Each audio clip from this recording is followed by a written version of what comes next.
Coming up on the Santana Moss Show podcast, Santana talks me off the ledge because I'm about to jump and quit basketball. Travis, don't do it. And we're talking super teams. Tana, would you ever join one in football? Yes, sir. And then we're talking Miami Heat, and we ain't talking basketball on this one. Tana grew up in the sticky icky. All I know is that Popeyes. How about the season premiere of Power? Did you see it? I'm going to ask DirecTV did I see it. And then you guys know we always finish the sentence around here. In fact, Tana, what's the best podcast out there?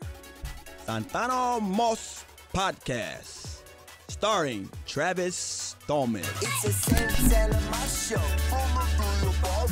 Number 89, hustle all the time. Travis on the right, hot mic on the left. Every single week, it's a lyrical fact.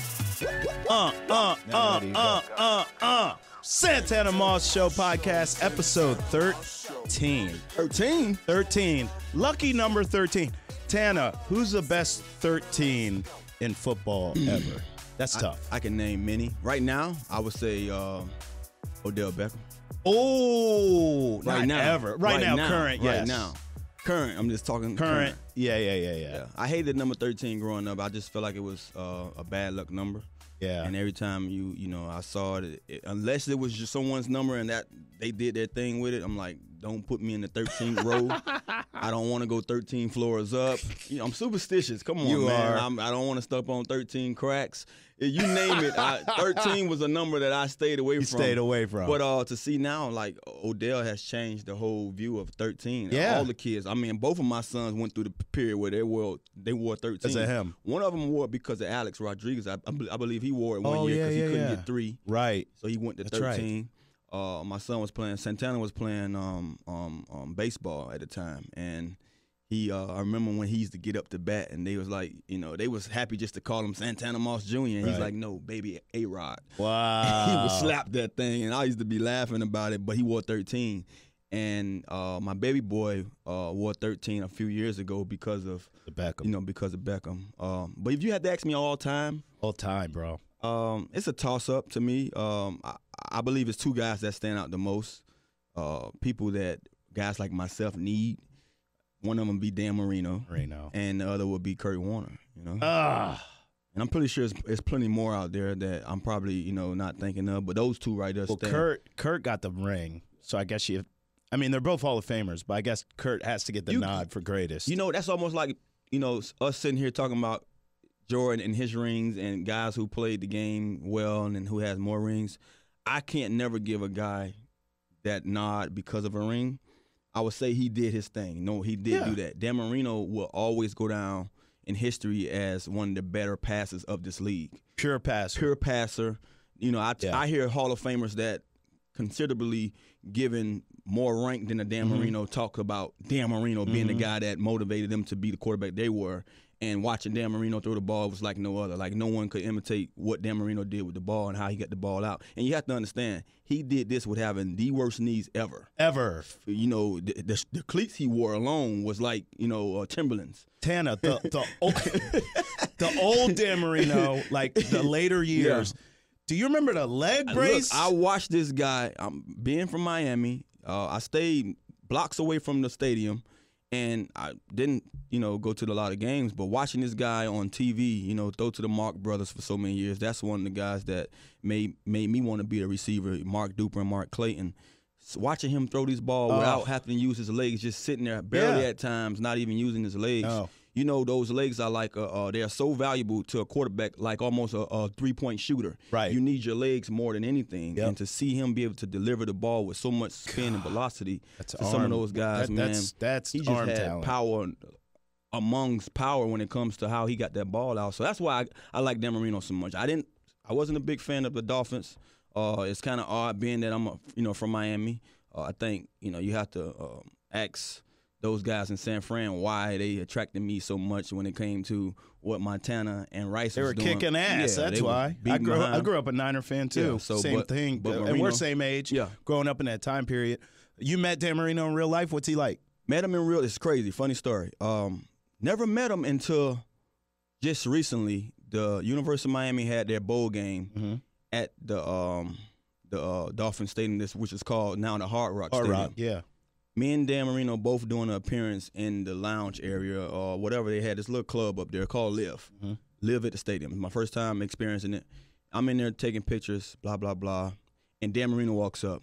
And I tell him, I say, look, listen to this. You told him a story. Got a story to tell you. And I say, you don't know this, but I was, believe, 5 or 6 years old in Miami, Florida, on 6th Avenue and off of 79th Street. He had to know the road. You guys stayed at the Holiday Inn and used to get on that path right in front of my grandmother's house to go to the Orange Bowl. I say, you was in the car one day, not in the bus, behind the buses, and I waved and you blew the horn. I was going to do what you do from that day on. And he sat there and looked at me like, you kidding me, Ten? I said that. Because he knew the area for sure. If you ever can think back and look back into those times and remember, I have a great mind. Memory is like an elephant.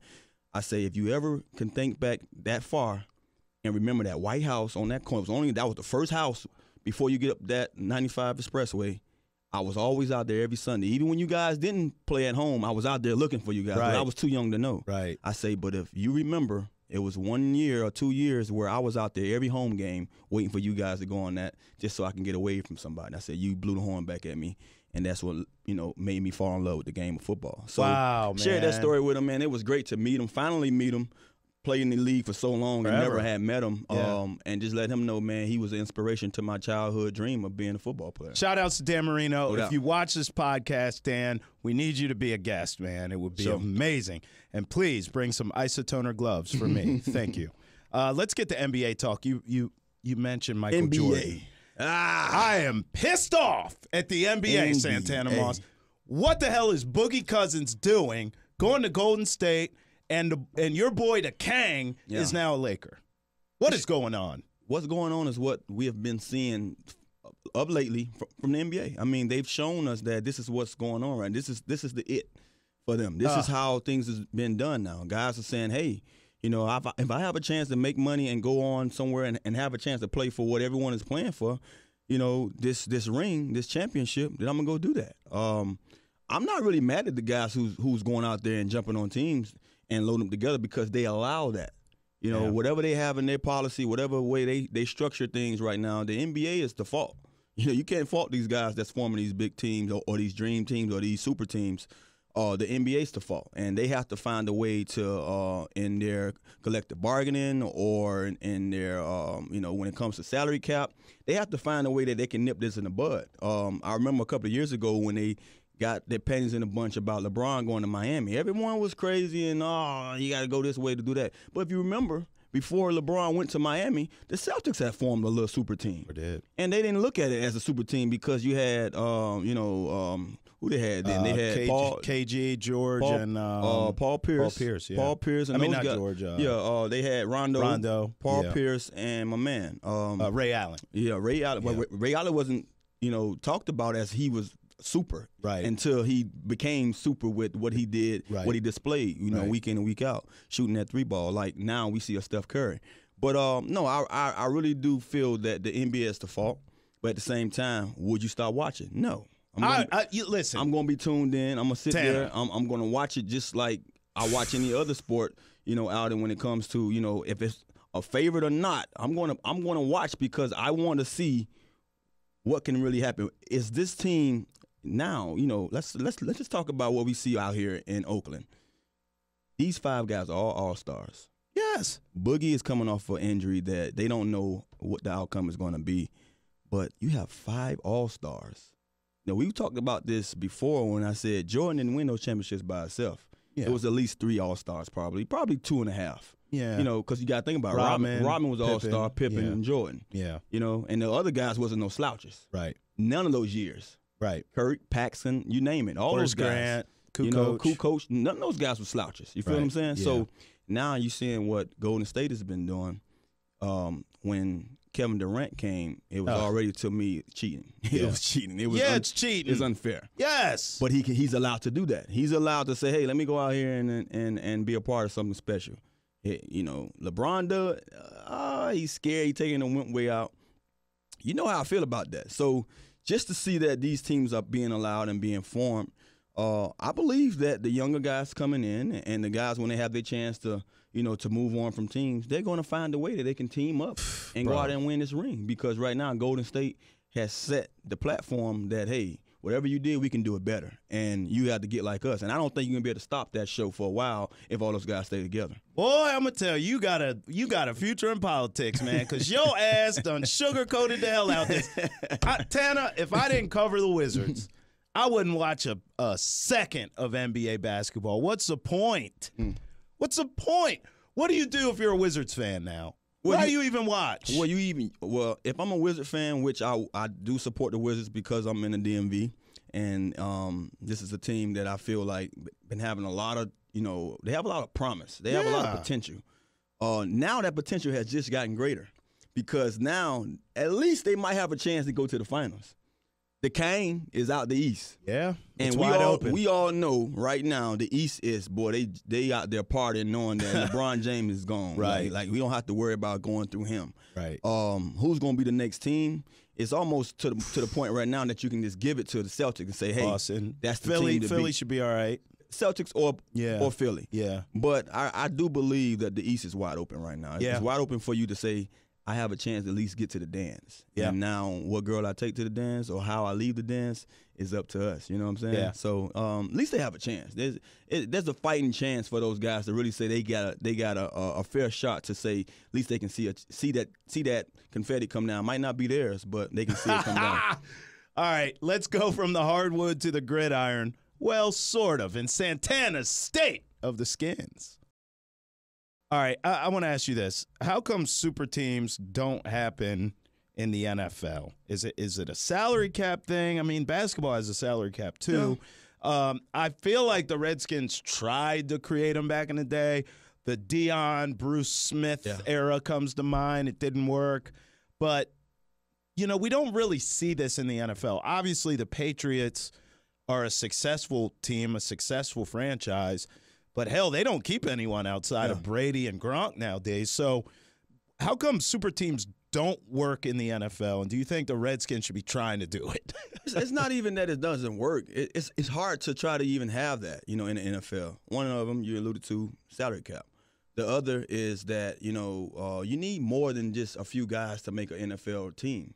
Right. The team has a lot of, when it comes to the Patriots, what they've been doing for so many years, a lot of those championships has been won because of the quarterback has been exceptionally great, but also those guys behind the scenes, the guys on special teams that's making those plays, those are not all-stars or Pro Bowlers. Most of them might have one or two of them, but those guys are just working hard, busting their behinds, and they're not big-money guys. I think when it comes to the NFL, one of the reasons, the main reason is because of salary cap. You can get three gangsters like the Pittsburgh Steelers. Yeah. They have one of the better passers, one of the better ball catchers, and better runners and Antonio in the whole NFL. Yeah, those guys, to me, are top 5, top 10 guys.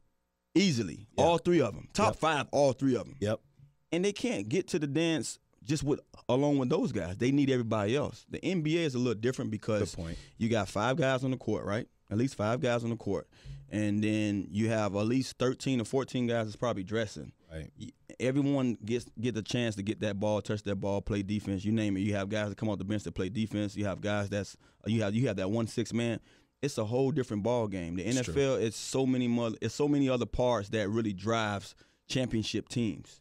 And so that's why I believe that it'll never be a point where you can get 1 or 2 or 3 or 4 guys to say this is a super team. You need the old Miami college teams to say you have a super team. Y'all had super teams. And it was free. It was free. We actually was playing because we had a scholarship. You know what I mean? Right. So nowadays with the money that's allowed to be spent from these ball clubs, it's impossible almost. That's why you see a Le'Veon Bell, he doesn't even have a contract right now because they still trying to give him, they're trying to make the man play for cheap. This man has proven himself year after year after year, and they're saying, well, hey, as long as we can hold off and keep franchising him before he gets 30, when we get 30, now we can play hardball with him. You know what I'm saying? Our game is a different ball game than basketball and than any other sport.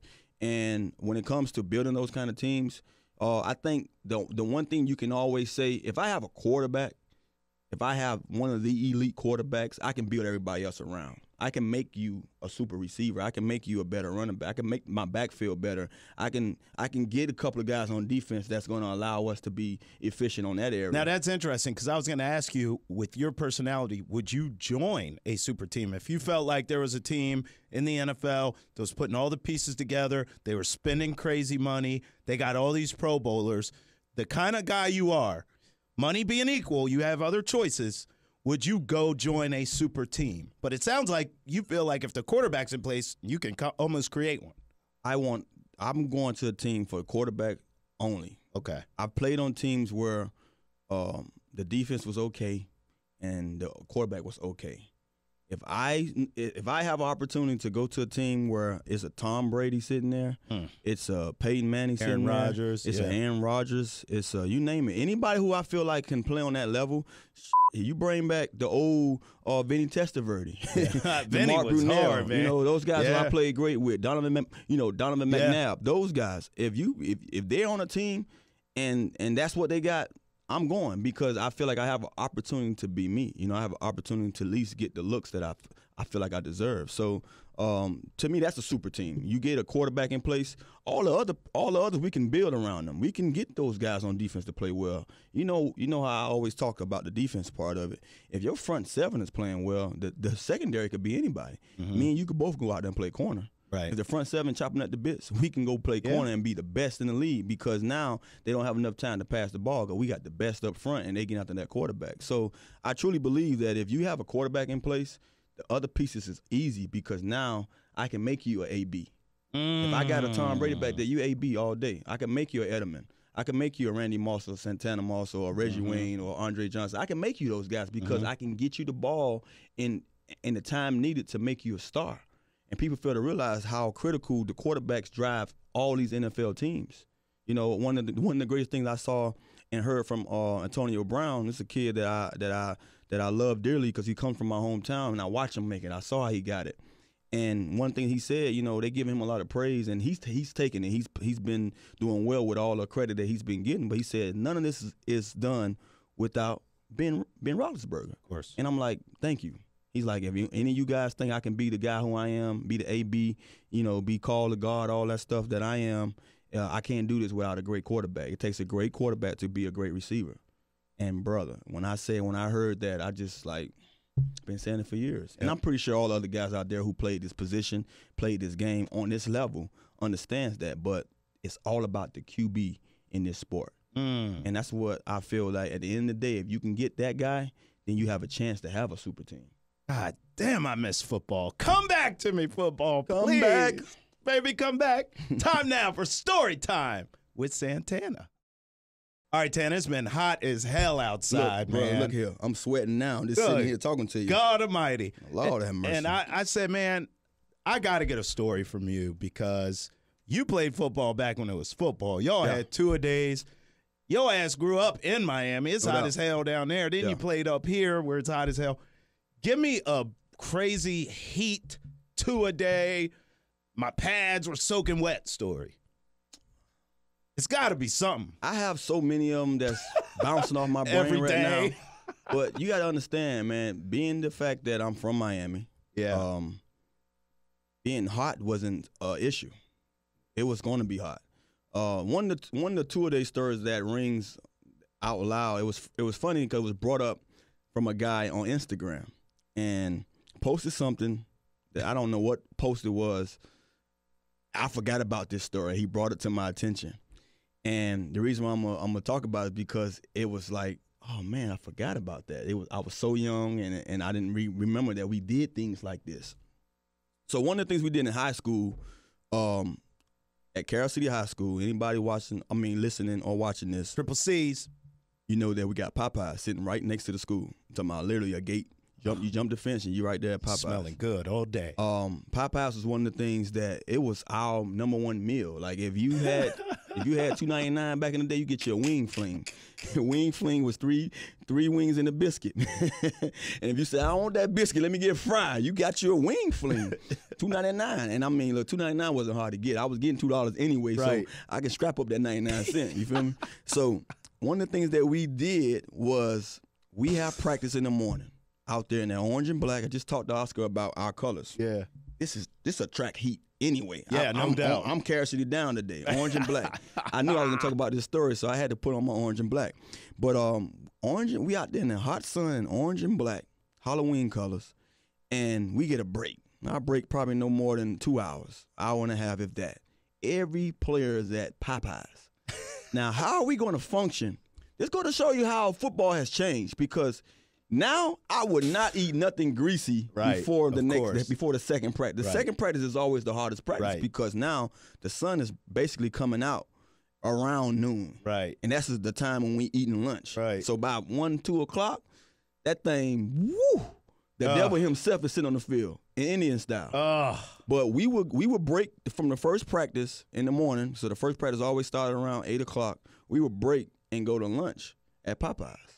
And I remember, talking about, you name it, we sweating like all cats and dogs, and we smelling like the damn nearest dumpster. You know, I mean, we ain't taking no showers. We going straight to Popeyes, and we all crowded in there eating our food. And all I ever had enough money for is a wing fling. Now, I say this because this is talking about how hard it was, but this is what drove me to go crazy this particular day. I buy my wing fling. Got my 3 wings and a biscuit. I'm sitting there. I'm a young buck, 10th grade. Me and another friend of mine, Shaheed, and another friend of mine, Coakley. We kind of like the 10th graders on the team that's young. We big stuff because we on varsity. Yeah, y'all the future. We the future. We with the big boys. Right. I'm in there eating my wings and got my biscuit on the side waiting to go ham on my biscuit. And this joker come and grab my damn biscuit. Oh, no, he didn't. So the first thing went through my mind is like, first of all, you don't touch no man's food. Nah, hell no. First of all, you don't even put your hand in my plate and ask me if I want something. That's rule number 1. Right. This joker grabbed my biscuit. Woo! It's hot as hell in Miami, for one. I'm already stinking all outdoors. And I know I'm a young buck, so I'm going to get it the second practice anyway because it was hard. It was what we was going through at that point in time. You ain't have no time to be thinking. You ain't have no time to be behind the 8 ball when it comes to what you had to go out there and know. So my head is already spinning. This joker grabbed my damn biscuit, and I just snapped. You had to. Upended him. Whoop. Had to. Just that quick. And I'm talking about in the middle of Popeyes, him and everybody on the team knew that don't grab 83 biscuit. Yeah, man. And it was the sun. I blamed it on the sun and the heat and all the other stuff. Yeah, and that damn biscuit is and banging. That damn biscuit, man, the biscuit. Hey, that biscuit's all good I as had $2.99. That biscuit was all I was. Hey, that's all I got. Don't touch my damn biscuit. Ask me, please. But he found out. And everyone else found out. That's a joker you don't mess with. And, I was serious about my food. Let me see your pen, please. But one of the things I can say is make a note to never touch Santana Moss's biscuits. Especially in one of those situations, those sticky, hot summers of Miami, and I'm look, at the end of the day, that biscuit's going to get me to dinner. You feel me? So that's all I got, brother. My 3 wings and a biscuit. And you gonna take it? Time now for Tana talking DMV. Man, it got hot in here with that story. So what do you usually do 4th of July, man? Man, 4th of July is the holiday. One of the holidays for me. 4th of July, I've always been the guy that I'm the party guy. In my family, they know that once I got a chance to make a couple of dollars, once a couple of dollars got in my pocket, I always want to keep the family close as possible. I was a guy that, fortunately, that I had aunties and uncles that showed me that keeping family close was everything. On my mom's side, I remember those days down in Liberty City where we all stayed with my grandmother, and everybody be outside. The house is hot as all outdoors. Everybody outside on the front porch, and the kids is running wild up and down the sidewalk, and that was family. That was everything. My dad's side. His mom and his sisters and brothers, they always found ways to get together on special holidays, whether it was Thanksgiving, Christmas, 4th of July, and we had parties. That was family. I love that. My auntie Pat, she was like my second mom. And you know how it is when you have that mom. My mom was everything to me. And to have another mom, I always looked at my auntie Pat as a second mom because she didn't have boys. And so to every boy, every nephew she had in the family, she was their mom almost. She was their auntie, but that was going to be, if you didn't have a mom, you can lean on her as a mom. She was always there. And I remember growing up, man, we had 4th of July parties every year. Her youngest daughter at the time, her birthday was on the 5th. So they celebrated her birthday on the 4th. Wow. So we always celebrated the birthday and the 4th of July at her house. That's cool. And I always told myself, this is what I want. This is what, when it comes time for me to have a chance to do this, I enjoy just the family being together, having, cooking out there, barbecuing, kids in the pool, and then at night they light the block up, and the fireworks go up. And I remember riding home back to reality because I wasn't living high, Right. And I'm like, man, that's what I want. That's what I want to be able to be the guy that can do all that. Bring the family together and have them enjoy this holiday, this special holiday, celebrate our independence. And that's what I've been doing for years, man. 4th of July has always been one of those holidays where I get everybody together. Unfortunately, this 4th of July, I'll be here. I won't be in Miami. And I had a party planned. For everybody back home that I was going to do because I missed it last year. Last year I was in Miami, but I was at my mom's house. We did it big there, but we didn't bring everybody together. So I had my hopes and aspirations up to like, oh man, I'm gonna do it this year. And then I got a call, and Middletown, Virginia wanted me to be the Grand Marshal of their parade tomorrow. Wow. So so me and nice. Chris Thompson, fellow Redskin, we are going to be co-Grand Marshals tomorrow in their parade. And I couldn't miss out on the opportunity. Shout outs to Middletown, Virginia. Yeah, man. shout out to them. And I couldn't miss out on that. That's cool. I felt like it's something that, to me, that was an honor to even be a part of it, let alone be the Grand Marshal.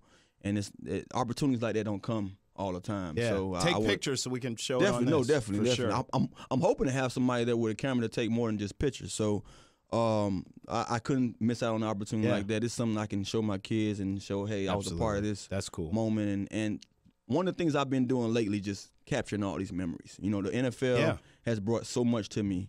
And we talk about our independence and we talking about what I do on 4th of July, man. That's something that I'm pleased to be a part of and I'm grateful for. Congrats, man. That's big. You. I'll be getting drunk at home. Time now. Not to say I might not have me a bottle or something on that float. If you see my wave get a little weary, just know I'm a little slizzer. Tanner floating on the float. Time now for what we're watching. All right, Tanner. I want to be real quick in this segment, okay? Yeah. I'm going to ask you a question. Try not to give too much away, all right? I want to give you a little backstory here what happened. I'm fired up all summer long for the premiere of Power. Fired up. That's a show we share together, brother. Me and my wife are all set to watch it, get the kid down, everything's good, boom, boom, boom, boom. We decide you want to watch downstairs where we got like the surround sound set up, or you want to go upstairs. We're both tired. So we're like, let's watch in the bedroom, right? So we laid out on the bed, got a little drink, everything's cool. Boom, show starts. It's in Espanol.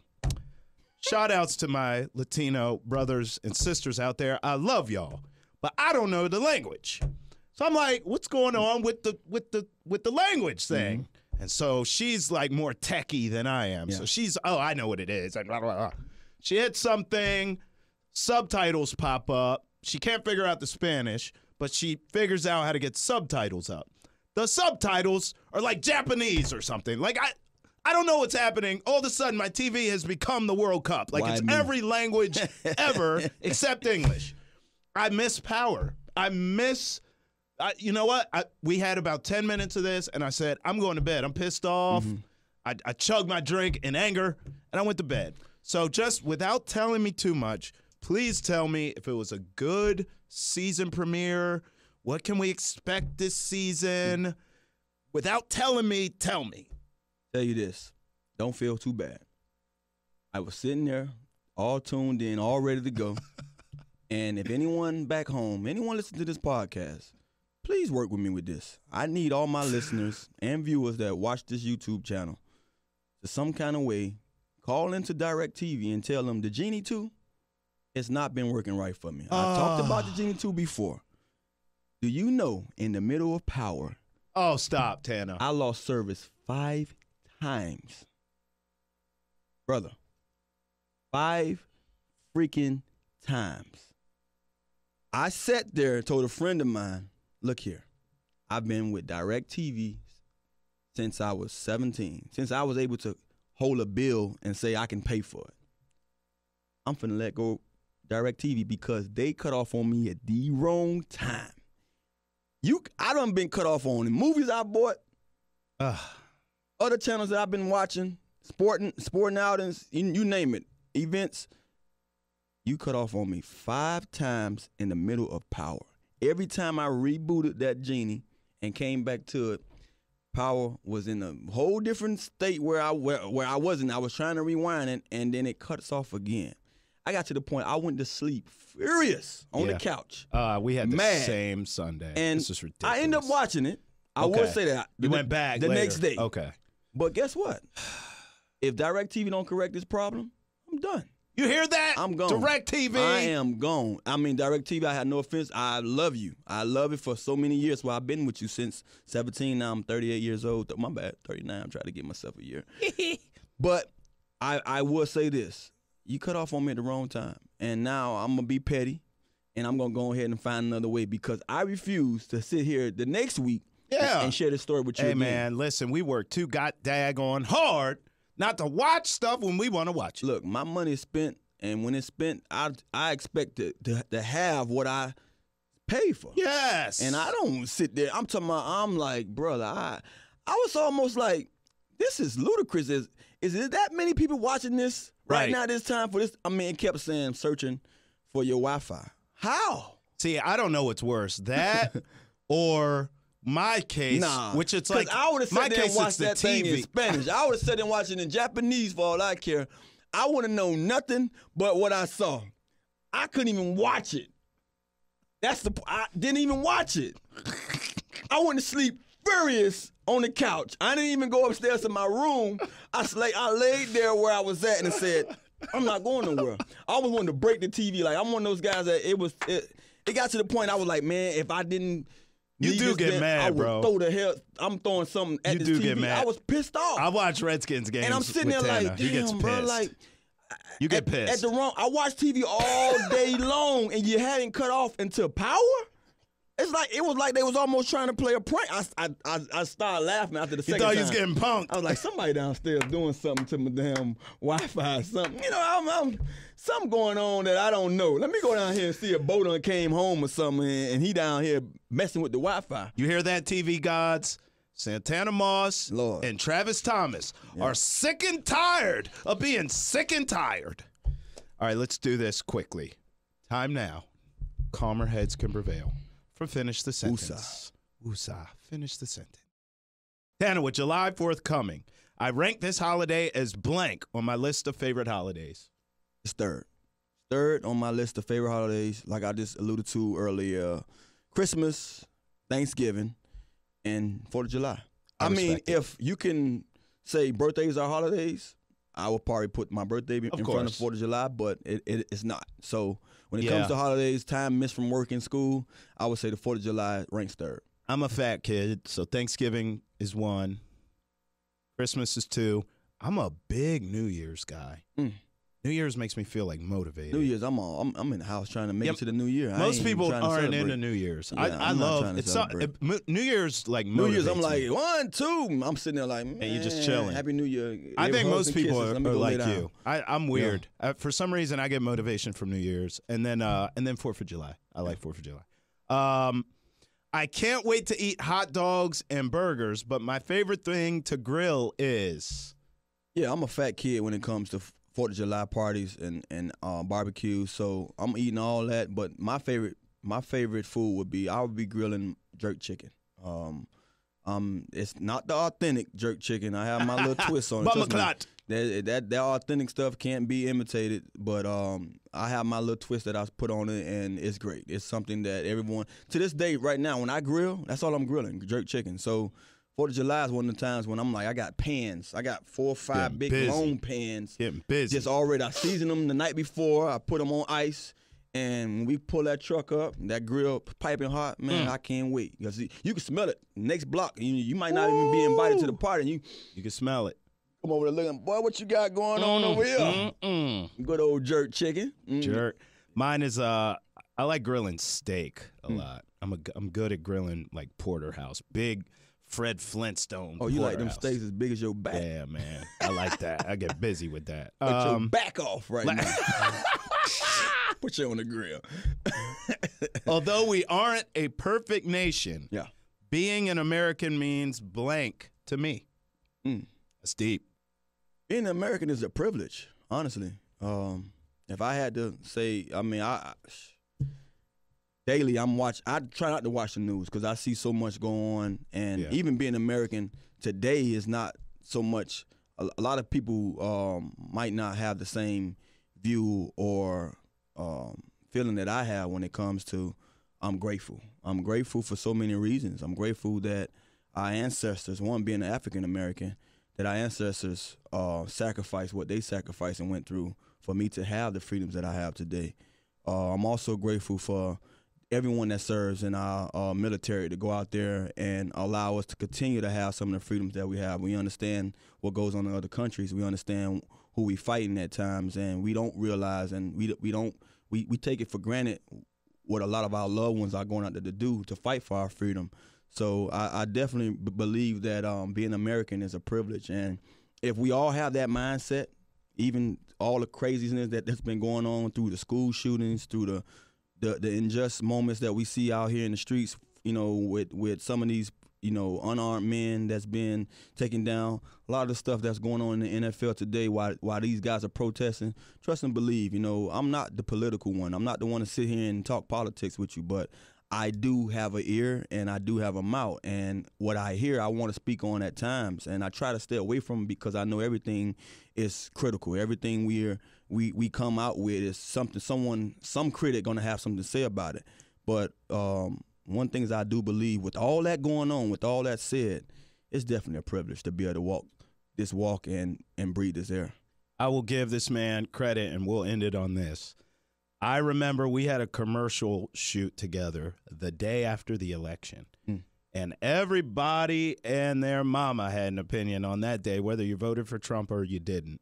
And I witnessed people in our crew coming up to Tana asking about the election and what did he think and are you shocked and this and that. And Santana, I will never forget this.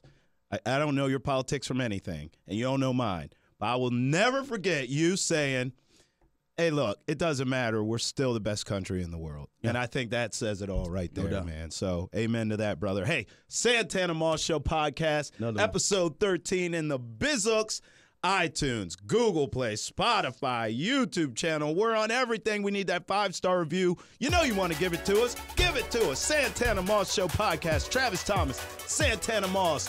Deuces. It's the Santana Moss Show. Number 89.